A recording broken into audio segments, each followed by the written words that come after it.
जय हिंद। स्वागत है आपका पॉलिटिकल साइंस की इस क्लास में।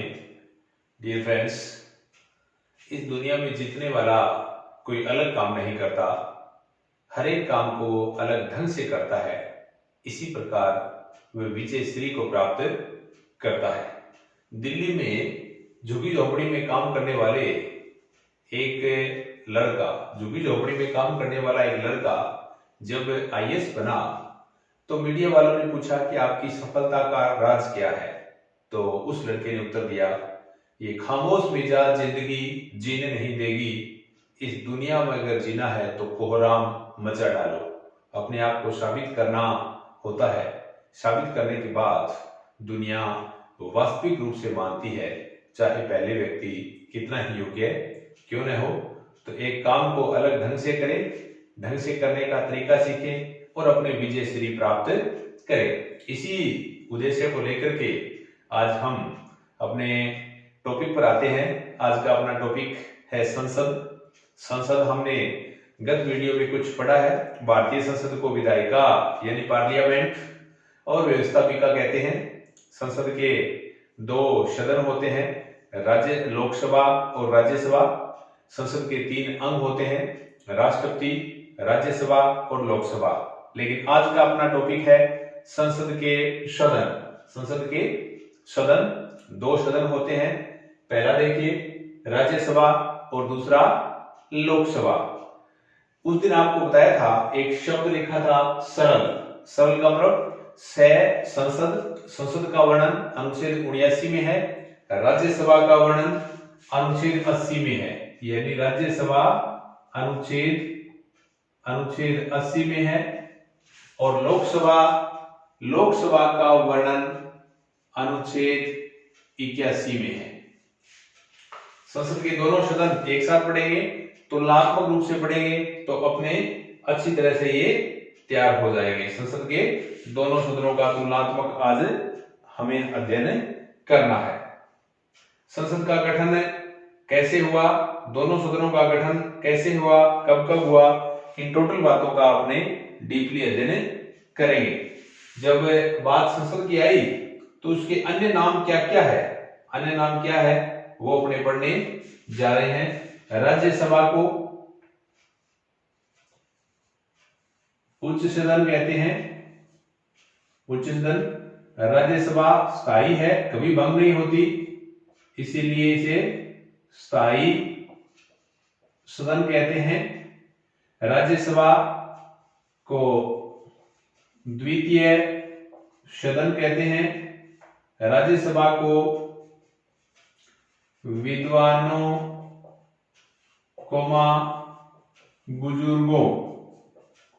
बुजुर्गों का सदन भी कहते हैं। ब्रिटेन के हाउस ऑफ लॉर्ड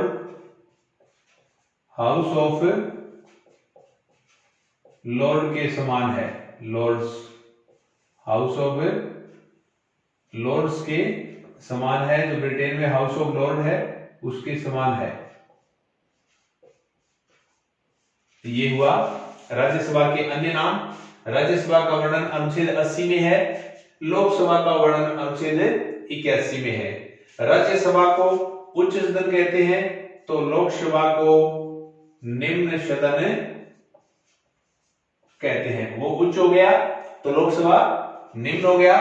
राज्यसभा स्थायी है तो लोकसभा अस्थायी है, क्योंकि अगर लोकसभा में बहुमत नहीं है तो सरकार गिर जाती है, इसलिए स्थायी नहीं है, ये अस्थायी। राज्यसभा द्वितीय सदन है तो ये प्रथम सदन है। राज्यसभा द्वितीय है तो ये प्रथम सदन हो जाएगा। इसे विद्वानों का सदन कहते हैं तो इसे लोकप्रिय सदन कहते हैं। इसे लोकप्रिय सदन कहते हैं। इसे प्रतिनिधि सदन भी कहते हैं। प्रतिनिधि सदन भी कहा जाता है। वो ब्रिटेन के हाउस ऑफ लॉर्ड के समान है तो ये हाउस ऑफ कॉमन के समान है। हाउस ऑफ कॉमन्स वो हाउस ऑफ लॉर्ड्स के समान है तो ये हाउस ऑफ कॉमन्स के समान है। दोनों सदनों के अलग अलग नाम हो गए। बहुत बार प्रश्न यहां से ही आ जाता है, ये निम्न सदन है, ये प्रथम सदन है, ये उच्च सदन है और ये द्वितीय सदन है। यहां से ही प्रश्न बहुत बार उठा लिया जाता है। अब देखिए राज्यसभा पहली बार गठन कब हुआ राज्यसभा का? पहली बार राज्यसभा कब बनी? ये बनी थी 3 अप्रैल 1952। राज्यसभा 3 अप्रैल 1952 को गठन हुआ था और लोकसभा पहली लोकसभा का गठन 17 अप्रैल 1952। कई बार प्रश्न पूछ ले, कथन पूछ ले, सत्य है सत्य, तो राज्यसभा का गठन लोकसभा से पहले हुआ है। प्रथम बैठक दोनों की साथ ही हुई है। प्रथम अगर बैठक की बात हो तो 13 मई 1952 और यहां पर भी 13 मई 1952, क्योंकि पहली बैठक है वो दोनों की साथ हुई है। यहां पर एक ध्यान देने योग्य बात है, राज्यसभा वाले में ध्यान देने योग्य बात है। 23 अगस्त 1954, 23 अगस्त 1954 से पहले इसे काउंसिल ऑफ स्टेट कहते थे। काउंसिल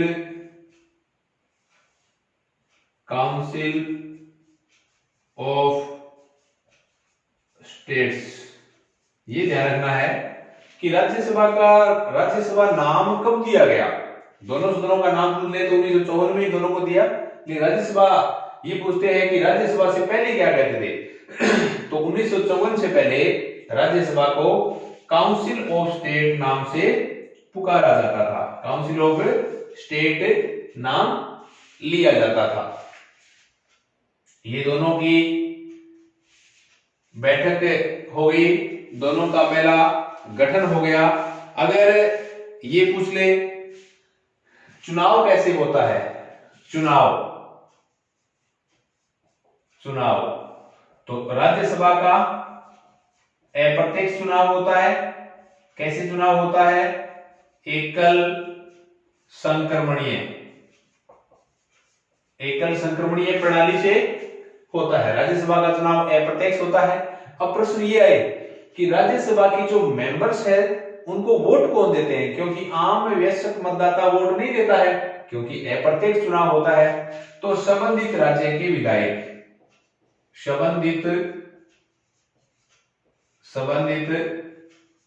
राज्य के, मैं विधायक को एमएलए लिख रहा हूं, एमएलए वोट देते हैं।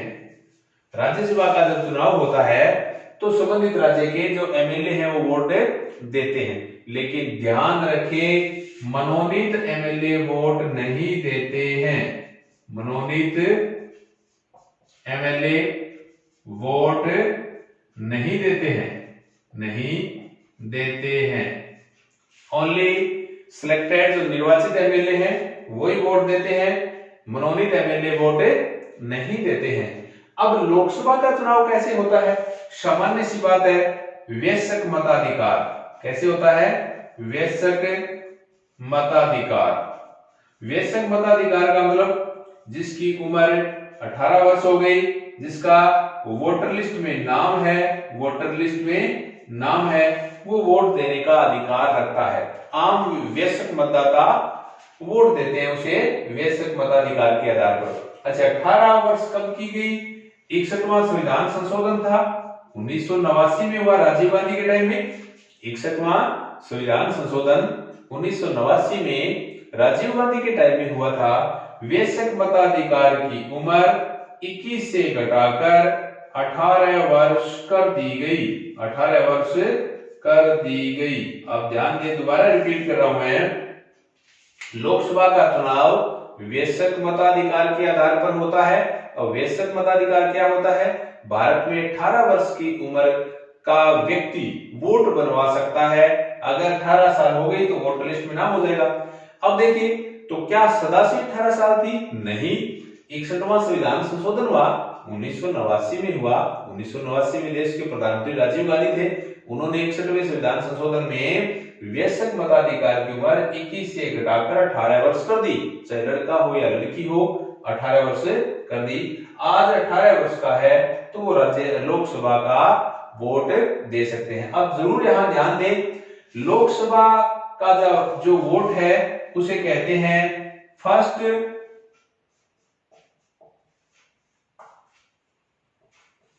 Past the post system. Post,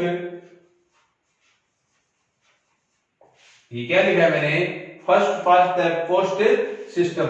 इसे हिंदी में कहते हैं पहले जाकर खंबा छूने की पद्धति।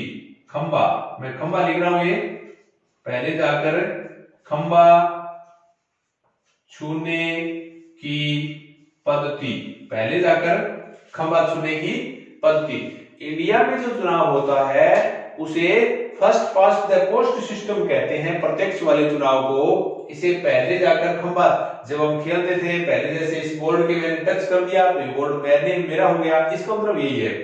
ये आलोचना करें कि पहले जाकर खंबा छूने की पद्धति के माध्यम से भारत में Lok Sabha, Vidhan Sabha, sarpanch, block director, zone director जो आजकल चुनाव होने जा रहे हैं, सभी के चुनाव इसी आधार पर होते हैं। अच्छा, क्यों कहते हैं इसे पहले जाकर खंबा छूने की पद्धति? मान लीजिए 2 उम्मीदवार खड़े हैं, एक उम्मीदवार के वोट आए 99 और एक के आए 100, तो जीतेगा कौन? 100 वाला। 99 वाला क्या बना? कुछ भी नहीं, एक वोट का अंतर है। 99 वाले को कोई स्थान हासिल नहीं हुआ और 100 वाला जीत जाएगा। कहने का मतलब भारत में चुनाव वही जीतता है जिनके वोट ज्यादा आए। अलग अलग देशों में अलग अलग सिस्टम है, सूची प्रणाली है जिससे पार्टी लिस्ट देती है और लोग पार्टी को वोट देते हैं, नहीं कि लोगों को। इसलिए जितने परसेंट आते हैं उतने पार्टी के परसेंट जीत जाते हैं। तो भारत में ये नहीं है। मैं दोबारा समझा रहा हूं, पहले जाकर खंबा छूने की पद्धति या first past the post system क्या है? जिनको ज्यादा वोट आ गए वो ही चुना जाएगा, इसे कहते हैं पहले जाकर खंबा छूने की पद्धति। कम वोट पाने वाले को, एक वोट से भी हारने वाले को कुछ भी नहीं मिलता है। तो ये मैंने दोनों के चुनाव का तरीका बताया है, दोनों का अलग अलग नाम बताया है। लोकसभा को प्रतिनिधि सदन और अस्थायी सदन और प्रथम सदन और निम्न सदन कहते हैं। राज्यसभा को उच्च सदन कहा जाता है, राज्यसभा को द्वितीय सदन कहा जाता है, क्योंकि राज्यसभा स्थायी है इसलिए उसे स्थायी सदन कहते हैं। राज्यसभा कभी भंग नहीं होती। और राज्यसभा का पहली बार गठन 3 अप्रैल 1952 को हुआ, जबकि लोकसभा का पहली बार गठन 17 अप्रैल 1952 को हुआ। पहली बार बैठक दोनों की एक साथ हुई, 13 मई को दोनों की एक साथ हुई। अब राज्यसभा का चुनाव कैसे होता है? अप्रत्यक्ष एकल संक्रमणीय प्रणाली। राज्यसभा के मेंबर, उनको वोट कौन देते हैं? संबंधित राज्य के विधायक वोट देते हैं, मनोनीत विधायक वोट नहीं देते हैं। लोकसभा का चुनाव वयस्क मताधिकार के आधार पर होता है, वयस्क मताधिकार के आधार पर इनका चुनाव होता है। अब देखिए, जो राज्यसभा के जो मेंबर है उनको शपथ कौन दिलाएगा? क्योंकि राज्यसभा का अध्यक्ष कौन होता है? उपराष्ट्रपति। तो उसे शपथ कौन दिलाएगा? उपराष्ट्रपति। लेकिन यहां उपराष्ट्रपति नहीं आएगा, उसे कहेंगे राज्यसभा का सभापति। क्योंकि राज्यसभा का सभापति उपराष्ट्रपति होता है, इसलिए वो शपथ दिलाएगा। और इनको शपथ कौन दिलाता है? शपथ इन्हें दिलाता है प्रोटेम स्पीकर। प्रोटेम स्पीकर को हिंदी में कहते हैं अस्थाई अध्यक्ष हो गया। अब रही बात, तो प्रोटेम स्पीकर कौन होता है? प्रोटेम स्पीकर की नियुक्ति कौन करता है? प्रोटेम स्पीकर होता है वरिष्ठ सांसद या एमपी, वरिष्ठ व्यक्ति। अब वरिष्ठता का मतलब उम्र से नहीं होता है, जो जितनी ज्यादा बार चुनाव जीत के आए उसे वरिष्ठ माना जाता है। जैसे 17वीं लोकसभा अभी चल रही है, 17वीं लोकसभा में टीकमगढ़ से एमपी थे वीरेंद्र सिंह। वीरेंद्र सिंह प्रोटेम स्पीकर थे। दूसरा प्रश्न, तो प्रोटेम स्पीकर को नियुक्त कौन करता है? प्रोटेम स्पीकर की नियुक्ति कौन करता है? इसे राष्ट्रपति नियुक्त करता है। सिर्फ एक दिन का काम है। अब दोबारा शपथ बता दो। राज्यसभा वालों को शपथ उपराष्ट्रपति दिलाता है, क्योंकि राज्यसभा का अध्यक्ष होता है ये। लोकसभा वाले को शपथ प्रोटेम स्पीकर। अंतर है स्पीकर और प्रोटेम स्पीकर में, स्पीकर स्थायी अध्यक्ष होता है, प्रोटेम स्पीकर सिर्फ और सिर्फ एक दिन का अध्यक्ष होता है। उनका काम ओनली शपथ दिलाना होता है। प्रोटेम स्पीकर किसको बनाते हैं? सबसे वरिष्ठ व्यक्ति को बनाते हैं। वरिष्ठता का मतलब उम्र नहीं होता है, वरिष्ठता का मतलब जितने ज्यादा बार चुनाव जीत के आए। 17वीं लोकसभा चल रही है आजकल, इसमें वीरेंद्र सिंह प्रोटेम स्पीकर थे, टीकमगढ़ से एमपी थे। और प्रोटेम स्पीकर की नियुक्ति कौन करता है? प्रोटेम स्पीकर की नियुक्ति राष्ट्रपति करता है। राष्ट्रपति इसकी नियुक्ति करता है। अब देखिए, त्यागपत्र शब्द लिख दिया तो त्यागपत्र यानी लोकसभा के जो मेंबर है, लोकसभा के जो सदस्य है, वो अपना त्यागपत्र किसे देंगे? स्पीकर को देंगे। स्पीकर किसे कहते हैं? लोकसभा अध्यक्ष को। लोकसभा अध्यक्ष को स्पीकर कहा जाता है। और ये राज्यसभा, सॉरी इधर मैंने राज्यसभा पहले लिख रखा है, लोकसभा नहीं, पहले राज्यसभा है, लोकसभा बाद में है। राज्यसभा के त्यागपत्र किसको देंगे? सभापति को। सभापति, राज्यसभा का सभापति कौन होता है? उपराष्ट्रपति होता है। यानी राज्यसभा वाले को शपथ ही उपराष्ट्रपति दिलाता है, और त्यागपत्र भी किसको देंगे? उपराष्ट्रपति, क्योंकि उपराष्ट्रपति राज्यसभा का सभापति होता है। लोकसभा वालों को, लोकसभा वाले त्यागपत्र किसे देंगे? ये स्पीकर को देंगे। स्पीकर किसको कहते हैं? लोकसभा अध्यक्ष को स्पीकर कहते हैं। तो राज्यसभा के मेंबर त्यागपत्र देंगे उपराष्ट्रपति को, और लोकसभा वाले स्पीकर यानी लोकसभा अध्यक्ष को त्यागपत्र दे देंगे। अब मैं लिख रहा हूं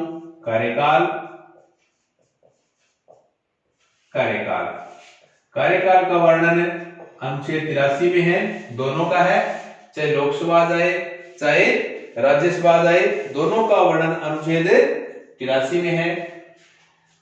राज्यसभा का कार्यकाल कितना होता है? स्थायी सदन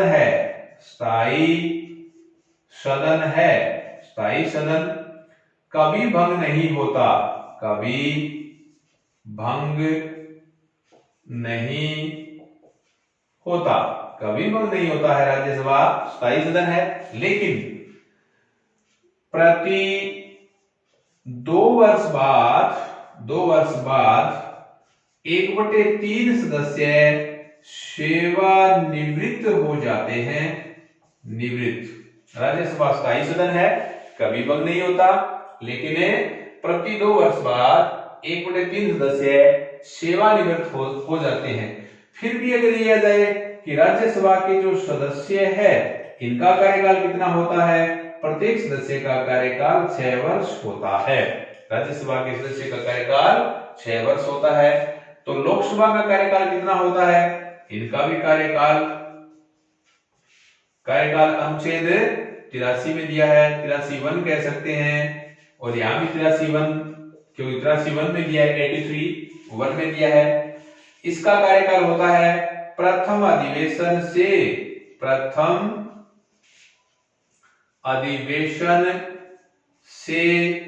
5 वर्ष।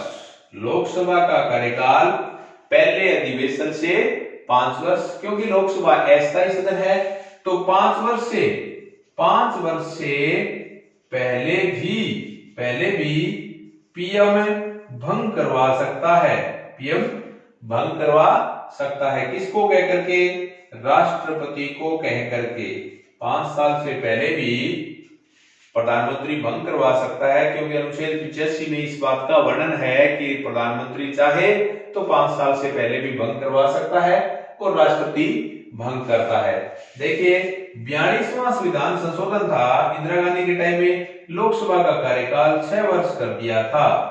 42वें संशोधन में लोकसभा का कार्यकाल 6 वर्ष कर दिया था। लेकिन 44वां संशोधन आया 1978 में मोरारजी देसाई के टाइम, ये दोबारा 5 वर्ष कर दिया गया। वर्तमान में 5 वर्ष है। दोनों का कार्यकाल लिखा है मैंने। राज्यसभा स्थायी है, कभी भंग नहीं होता। प्रति 2 वर्ष बाद 1/3 सदस्य सेवानिवृत्त हो जाते हैं। फिर भी सदस्यों का कार्यकाल 6 वर्ष होता है। लोकसभा का कार्यकाल पहले अधिवेशन से 5 वर्ष होता है और 5 वर्ष से पहले भी भंग हो सकता है। 42वें संशोधन में इंदिरा गांधी के टाइम 1976 में इसका कार्यकाल 6 वर्ष कर दिया, लेकिन दोबारा 1978 में 44वें संशोधन में मोरारजी देसाई के टाइम इसका कार्यकाल 5 वर्ष कर दिया गया। एक बात और ध्यान दें, आपातकाल के टाइम जब देश में आपात लग जाए तो एक बार में 1 वर्ष बढ़ाया जा सकता है सिर्फ लोकसभा का। आपातकाल के टाइम में लोकसभा का कार्यकाल एक बार में 1 वर्ष बढ़ाया, एक बार में 1 वर्ष, यानी 5वीं जो लोकसभा थी 1975 में, उसका कार्यकाल एक एक करके 2 वर्ष बढ़ाया था। 5वीं लोकसभा सबसे लंबी लोकसभा मानी जाती है। 1975 में 75 में एक एक करके लोकसभा का कार्यकाल 2 बार बढ़ा दिया गया था। ये तो है आपातकाल के टाइम में कि आपातकाल में लोकसभा का कार्यकाल 1 वर्ष बढ़ाएंगे, लेकिन सामान्य अवधि में आ जाए जहां आपातकाल न हो तो 6 माह बढ़ा सकते हैं। दोबारा कहूं ये प्रश्न, आपातकाल के टाइम में लोकसभा का कार्यकाल एक बार में 1 वर्ष बढ़ाया जा सकता है, लेकिन सामान्य अवधि में इसका कार्यकाल 6 माह बढ़ाया जा सकता है। तो दोनों का कार्यकाल क्लियर हो गया। आगे बड़ा महत्वपूर्ण टॉपिक दोनों का आ रहा है सदस्य संख्या। बार बार प्रश्न रिपीट होते रहते हैं कि लोकसभा की सदस्य संख्या क्या है, राज्यसभा की सदस्य संख्या क्या है। अलग अलग पूछते हैं, केंद्र शासित कितने सदस्यों के लिए है और मनोनीत कितने हैं, निर्वाचित सदस्य कितने हैं, मूल संविधान में सदस्यों की संख्या कितनी है और वर्तमान में अधिकतम कितनी हो सकती है। सदस्य संख्या के टोटल प्रश्न यहाँ हल करने जा रहे हैं। वर्तमान टाइम में अपना टॉपिक है सदस्य संख्या, लेकिन सदस्य संख्या से पहले एक छोटा सा एक टॉपिक गणपूर्ति। गणपूर्ति को इंग्लिश में कोरम कहते हैं। गणपूर्ति को कोरम कहते हैं। गणपूर्ति का होता है जो टोटल मेंबर होते हैं, टोटल का 1/10। गणपूर्ति का नियम टोटल का 1/10। 1/10 का मतलब 10%। गणपूर्ति का मतलब यह है जैसे कोई भी सदन चलाने के लिए न्यूनतम सदस्य संख्या कितनी होनी चाहिए। अगर किसी सदन में 100 मेंबर है तो सदन चलाने के लिए, बैठक होने के लिए कम से कम 10 होने चाहिए। 1/10 का मतलब 10%। तो कोरम कितना चाहिए? दोनों का उत्तर सेम है, मैं ऐसे ही लिख रहा हूं। डू का मतलब सेम, दोनों का उत्तर सेम है, 1/10 होना चाहिए। लेकिन अगर सदस्य संख्या आ जाए तो अंतर आ जाएगा, क्योंकि यहां पर अधिकतम 250 हो सकती है। 250 का 10% 25, और यहां तो 500 वर्तमान में 45 है, 543 पर चुनाव होता है, तो यहां 55 कह सकता हूं मैं, यहां 55। दोबारा बताऊं, कोरम जिसे गणपूर्ति कहते हैं, कोरम क्या होता है? सदन चलाने के लिए न्यूनतम संख्या इतनी, न्यूनतम कितनी? दोनों की सेम, कुल सदस्य का 1/10। राज्यसभा की टोटल इतनी होगी, टोटल का 1/10 25। लोकसभा की 543 है निर्वाचित, निर्वाचित का एक बराबर 54.2, तो 55 लिखा है मैंने, ये हो गया कोरम, दोनों का कोरम। कोरम जब भी आ जाए तो आपको उत्तर 1/10 या 10% आपको उत्तर देना है।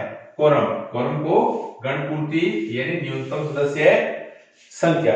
अब देखिए सदस्य संख्या बड़ा महत्वपूर्ण टॉपिक है। सदस्य संख्या, सदस्य संख्या मैं यहां लिख रहा हूं अधिकतम, अधिकतम, और यहां लिख रहा हूं वर्तमान में। सेम यही बात है, ये भी सदस्य संख्या आएगी। सदस्य संख्या, सदस्य संख्या में अधिकतम कितनी है, अधिकतम, और वर्तमान में कितनी है, वर्तमान में।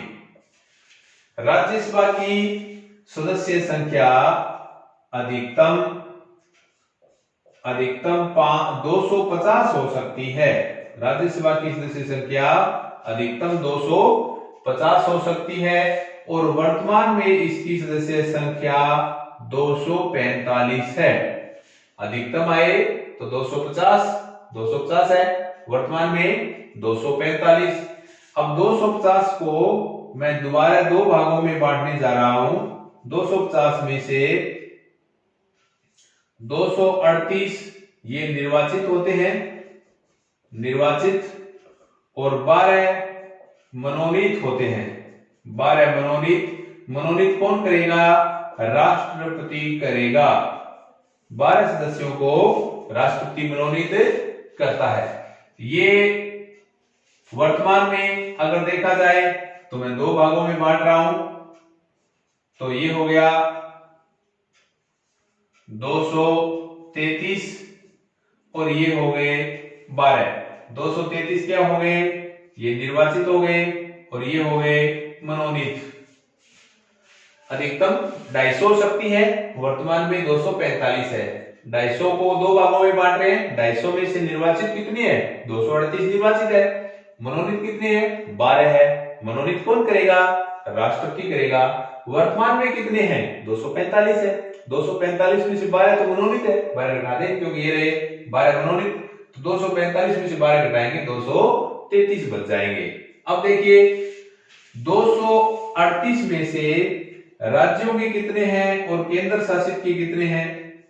राज्यों के पहले थे 234 और केंद्र शासित के थे 4। अधिकतम बता रहा हूं मैं ये क्योंकि अधिकतम का है। अधिकतम का आंकड़ा चला है। पहले राज्यों से कितने थे, ये थे राज्यों से, और ये थे केंद्र शासित प्रदेश। 238 हो गया, लेकिन अब थोड़ा चेंजिंग हो गया। अब राज्यों से जम्मू कश्मीर है, जम्मू कश्मीर को केंद्र शासित बना दिया। केंद्र शासित बना दिया। जम्मू कश्मीर में राज्यसभा की 4 सीटें थी, तो -4 कर देंगे। अब वर्तमान में यहाँ राज्यों से 230 और यहाँ +4 हो जाएगा, और केंद्र शासित से 8 सीट। दोबारा बता रहा हूं मैं, क्योंकि जम्मू कश्मीर को वर्तमान में केंद्र शासित बना दिया। पहले ये थी कि राज्यों से 234 और केंद्र शासित से 4 थी, लेकिन वर्तमान में जम्मू को केंद्र शासित दो भागों में बांट दिया, तो सीटें जम्मू कश्मीर में 4 है राज्यसभा की, तो 4 घटा देंगे क्योंकि राज्य नहीं रहा, वो यूटी बन गया, यूनियन टेरिटरी केंद्र शासित। तो 4 घटा देंगे 230 और इधर 4 जुड़ गई, तो ये 8, वर्तमान में 8। अब देखिए यहां मैं इसको इस तरह से लिखने जा रहा हूं, इस प्रकार से लिख रहा हूं। 245 है, 245 में से राज्यों की कितनी है, यानी ये हो गया राज्य और ये हो गया केंद्र शासित प्रदेश। राज्यों की वर्तमान में देखा जाए तो 229 और केंद्र शासित की 4। अब केंद्र शासित में 4 में 3 दिल्ली की थी और 1 पौंडीचेरी की थी, 1 पौंडीचेरी की थी। अब थोड़ा सा चेंजिंग हो गया वर्तमान में, क्योंकि राज्यों की जो 4 सीट है ये जम्मू कश्मीर को केंद्र शासित बना दिया, तो यहां 4 माइनस कर देंगे, -4, तो राज्यों की कितनी हो गई 225, 225 केंद्र शासित 4 जुड़ गई, तो 4 जोड़ देंगे जम्मू कश्मीर की, तो ये केंद्र शासित से 8 को कैसे बांटेंगे, 8 को अलग अलग बांट रहा हूं, 4 सीट किसकी है, 4 दिल्ली की है, 3 दिल्ली की, दिल्ली की कितनी 3, और 1 पौंडीचेरी की, ये पहले थी, लेकिन वर्तमान में 4 जम्मू कश्मीर की है, जम्मू कश्मीर, ये समझ में आया होगा, मैंने सारी बात बताई है। यहाँ पर राज्यसभा की सीटें वर्तमान में 245 है, 245 में से राज्यों की कितनी है, राज्यों की 229 है, 229 है, केंद्र शासित की कितनी है 4 है। पहले थोड़ा ये और कर देता हूं, 245 में से मनोनीत कितने और निर्वाचित कितने हैं, क्योंकि 233 ये तो निर्वाचित है, 233 निर्वाचित और मनोनीत 12 होते हैं, तो मनोनीत कितनी हो गई 12 मनोनीत। पहले तो ये समझेंगे, वर्तमान में 245 है, 245 में 233 निर्वाचित है, 233 और 12 मनोनीत, तो 233 और 12 245 हो गए। अब 245 में से राज्यों की कितनी है और केंद्र शासित की कितनी है, तो अब देखिए राज्यों की पहले 4, राज्यों की 229 और केंद्र शासित की 4, लेकिन वर्तमान में चेंज हो गया, राज्य जम्मू कश्मीर था उसे केंद्र शासित बना दिया, उनकी 4 सीटें राज्यों से घट जाएगी, तो वर्तमान में राज्यों की 225 सीट, 225 केंद्र शासित 4 बढ़ जाएगी, केंद्र शासित की 4 पहले थी, 4 और 8 हो गई, ये 8 सीटें, ये 8 है, ये 8 सीटें, 8 अलग अलग डिवाइडेशन कर रहा हूं, 3 दिल्ली की, 1 पांडिचेरी की और 4 है जम्मू कश्मीर की, 4 जम्मू कश्मीर, ये मैंने राज्यसभा का बताया है। अब थोड़ा लोकसभा का और डिवाइडेशन कर देते हैं। लोकसभा का डिवाइडेशन करने के लिए इधर वाला थोड़ा सा मैं मिटा रहा हूं ताकि लोकसभा अच्छी तरह से क्लियर हो जाए, आपके सामने आ जाए, जगह हो जाए। लोकसभा को एक अधिकतम कितनी है और एक वर्तमान कितनी है लोकसभा में, लोकसभा में लिख रहा हूं अधिकतम कितनी हो सकती है और वर्तमान में, वर्तमान, ये दोनों देखते हैं। पहले तो ये नॉलेज हो कि मूल संविधान में लोकसभा की सीट 500 थी, ये याद रखें, लोकसभा की सीट मूल संविधान में 500 थी, और अब देखो कितनी हो गई, अधिकतम कितनी हो सकती है, अधिकतम हो सकती है 552, 552, वर्तमान में कितनी है 543, 543। अब 552 अधिकतम है, 552 को 3 भागों में बांट रहे हैं, ये हो गया 530 और ये हो गया 20 और ये हो गया 2, अधिकतम हो सकती है 552। 530 कहां से है, ये राज्यों से हो सकती है और ये केंद्र शासित प्रदेशों से हो सकती है, और ये आंग्ल भारतीय, आंग्ल भारतीय, ये तो अधिकतम है। और वर्तमान में देखिए इनको मैं 3 भागों में बांट रहा हूं, राज्यों से कितनी है 530, ये राज्यों से हो गई, केंद्र शासित से 13 है, केंद्र शासित। इसका मतलब आंग्ल भारतीय 2 नहीं है, अब पहले आंग्ल भारतीय 2 मनोनीत थे, अब की बार आंग्ल भारतीय मनोनीत नहीं किए गए हैं, सरकार ने संविधान में संशोधन कर दिया है, संविधान में संशोधन करके आगामी टाइम में आंग्ल भारतीय मनोनीत करना रद्द कर दिया है। तो देखिए इस प्रकार सीटें हैं, आंग्ल भारतीयों की है ही नहीं, 543 है, राज्यों से 530 और केंद्र शासित से 13। अब देखिए केंद्र शासित से पहले तो ये थी, पहले ये थी कि केंद्र शासित जो पहले 7 हुआ करते थे, 7 सीट दिल्ली की हुआ करती थी और शेष केंद्र शासित 6 बच गए, 6, तो प्रत्येक में एक एक, प्रत्येक में एक एक। वर्तमान में कितनी है? केंद्र शासित में दिल्ली की 7 है और जम्मू कश्मीर की 6, क्योंकि जम्मू केंद्र शासित हो गया, लोकसभा की, कश्मीर 6। और जो इनको छोड़ करके, क्योंकि वर्तमान में केंद्र शासित वैसे ये घटा दिया, दमन दीव दादरा नगर हवेली को मिला लिया, प्रत्येक में एक एक है, शेष प्रत्येक में एक एक सीट। दोबारा बताने जा रहा हूं, मूल संविधान में लोकसभा की सदस्य संख्या 500 है, अधिकतम 552 हो सकती है। 552 को 3 भागों में बांट रहे हैं, 530 राज्यों से, 20 केंद्र शासित से, 2 अंग भारतीय। वर्तमान में 543 है, 530 राज्यों से है, 13 केंद्र शासित प्रदेशों से है। अंग भारतीय है ही नहीं, खत्म हो गया। और 13 केंद्र शासित प्रदेशों कैसे है? दिल्ली की 7 सीट है, जम्मू कश्मीर वर्तमान में केंद्र शासित बना दिया, 6 सीट है, शेष केंद्र शासित बचे हैं, वहां प्रत्येक में एक एक सीट है। अगले वीडियो में पढ़ेंगे सबसे ज्यादा सीटों वाला राज्य, कम सीटों वाला राज्य, राजस्थान में कितनी सीटें हैं, आरक्षण के आधार पर कितनी सीटें हैं। इसलिए कंटिन्यू अगला वीडियो देखते रहिए। और कहते हैं कि विद्या बांटने से बढ़ती है, तो ये वीडियो आगे से आगे शेयर कीजिए। अगर आपने अभी तक सब्सक्राइब नहीं किया है, बेल आइकन को नहीं दबाया है, तो बेल आइकन को जरूर दबा दें, क्योंकि आपके पास आगामी नोटिफिकेशन आ जाएंगे। जय हिंद, धन्यवाद।